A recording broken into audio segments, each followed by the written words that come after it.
process of fitness, and it is divided into two, which is the health-related and skill-related fitness. So this topic is already discussed last week by Ma'am Lloyd. So now, sa mula na siya, discuss kaya masabtan din what is skill-related fitness and health-related fitness. So when we say health-related fitness, so may masusunod sa ating anak. Balance. Tama. So, sinutag health-related fitness, these are components na lang makakaw sa atong overall health. Makatapang sa ito para maiwasan ng mga illness and more active na lang atong lawas. So, health-related components, nasa 5 components, which is the cardiovascular endurance, muscular strength, and muscular endurance. 4 is flexibility, and 5 is body composition. So, magunan ka sa cardiovascular endurance. So, when we say cardiovascular endurance, sige nyo, idea what is cardiovascular endurance? For me, cardiovascular is an art and heartbeat combined. Sa talugan po aking iniwan, dito. Tama. Kinapas ito, ano dito? What is cardiovascular endurance? Cardiovascular endurance is how can you do the exercise. Kaya kung saan nakalugayin mo, kuman ng exercise. Sige, tama mo buwang iyo. Dito, salamat kayo. When we say cardiovascular, it is the cardiovascular endurance, it is the ability of our body to do an activity for over a long period of time.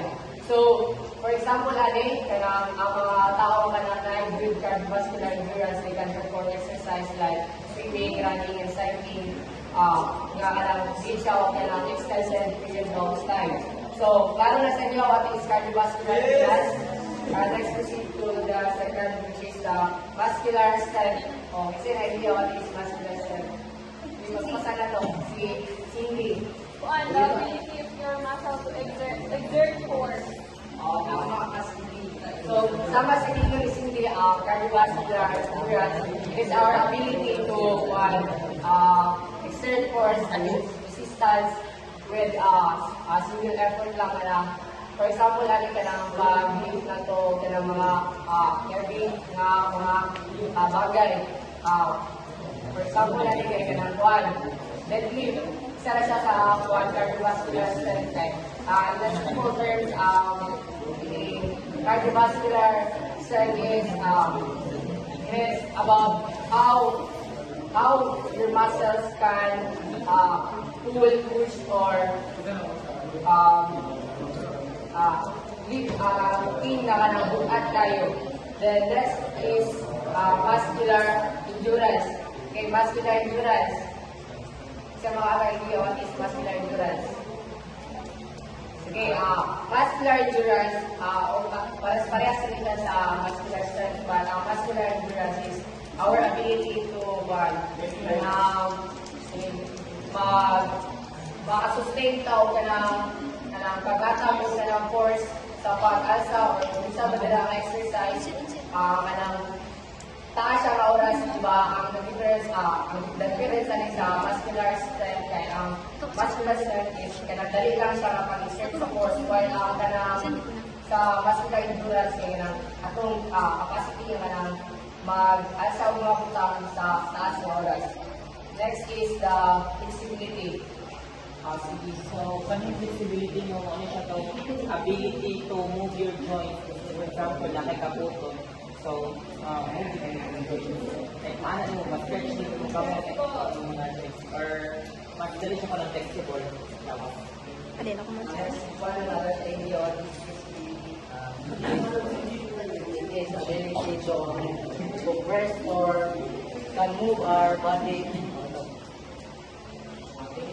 So, ang flexibility naman, it is important for us na ang atong lawas mapakis na ito flexible siya kay.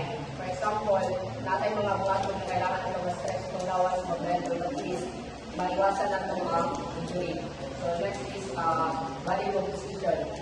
How about composition? Actually, body composition is the percentage of Tama siya.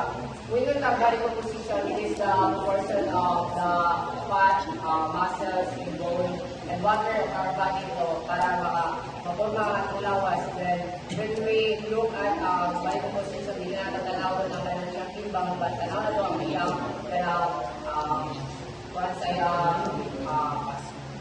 fat, muscles, or our body sa iyang lawas. So, okay na ka sa health-related components sa lang. Yes. Okay, let's proceed to skills-related components. So, first related components is agility. Okay, what is agility? for me, agility is naturally able to move from one place to another, from one direction to another. Okay, tama siya. So, the agility is what? Ability sa atong lawas to move quickly and can mag-change the direction without losing balance or ma-maintain na to ang atong ihok. Then next is the balance. Balance? Ano siya pa sa balance? Okay, balance. The body is able to control its position and its stable by taking its time on the rapid para dili ka sa rin In simple terms, balance is the ability of our body to control